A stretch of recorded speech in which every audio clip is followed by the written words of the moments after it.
தற்போது கிடைத்திருக்கும் முக்கிய செய்தியாக பார்த்து வருகிறோம். காவிரி விவகாரம் தொடர்பாக கர்நாடக அரசுடன் பேச்சுவார்த்தை நடத்தும் முடிவை முதலமைச்சர் விஜய் மறுபரிசீலனை செய்ய வேண்டும் என்று மு.க. ஸ்டாலின் தனது அறிக்கையில் குறிப்பிட்டிருக்கிறார். இது குறித்து கூடுதல் விவரங்களை வழங்குவதற்காக எமது செய்தியாளர் சக்திவேல் இணைப்பில் இணைகிறார். வணக்கம் சக்திவேல், மு.க. ஸ்டாலின் விடுத்துள்ள அறிக்கையில் முழு விவரங்கள் என்ன? நிச்சயமாக வணக்கம் ராஜேஷ். முன்னாள் முதலமைச்சரும் திமுக தலைவருமான மு.க. ஸ்டாலின் அவர்களின் ட்விட்டர் பக்கத்தில் ஒரு அறிக்கையானது வெளியிடப்பட்டுள்ளது. அந்த அறிக்கையில் காவேரி நீருக்காக கர்நாடக அரசுடன் பேச்சுவார்த்தை என்னும் சதிவலையில் தமிழ்நாடு முதலமைச்சர் விஜய் அவர்கள் சிக்கக்கூடாது, இந்த விஷப்பரீட்சை வேண்டாம் எனவும் அதில் குறிப்பிட்டுள்ளார்.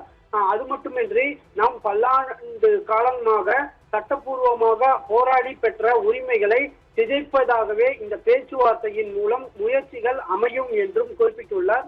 நீதிமன்றத்தில் பின்னடைவை ஏற்படுத்திவிடும் என்றும் அவர் எச்சரிக்கையையும் விடுத்துள்ளார். இதனால் தான் கடந்த காலங்களில் இந்த யோசனை முன்வைக்கப்பட்ட போதெல்லாம் உறுதியாக அதனை நிராகரித்ததாகவும் திமுகவை தெரிவித்துள்ளார். கூட்டணி மயக்கத்தில் தமிழ்நாட்டின் காவிரி உரிமை பணமயமாக்கப்படக்கூடாது என்பதே டெல்டா விவசாயிகளின் ஒருமித்த குரலாக இருப்பதையும் அவர் சுட்டிக்காட்டியுள்ளார். அது மட்டுமின்றி இந்த பிரச்சனைக்கு அனைத்து கட்சி கூட்டத்தை கூட்டி விவசாய சங்கத்தினருடன் பேசி அடுத்த கட்ட நடவடிக்கைகளை மேற்கொள்வோம். பேச்சுவார்த்தைக்காக கர்நாடகா செல்லும் முடிவை மாண்புமிகு அவர் முதலமைச்சர் விஜய் அவர்கள் கைவிட வேண்டும், இதற்கான மறுபரிசீலனையை அவர் செய்ய வேண்டும் எனவும் அவர் கேட்டுக்கொண்டுள்ளார். ராஜேஷ்,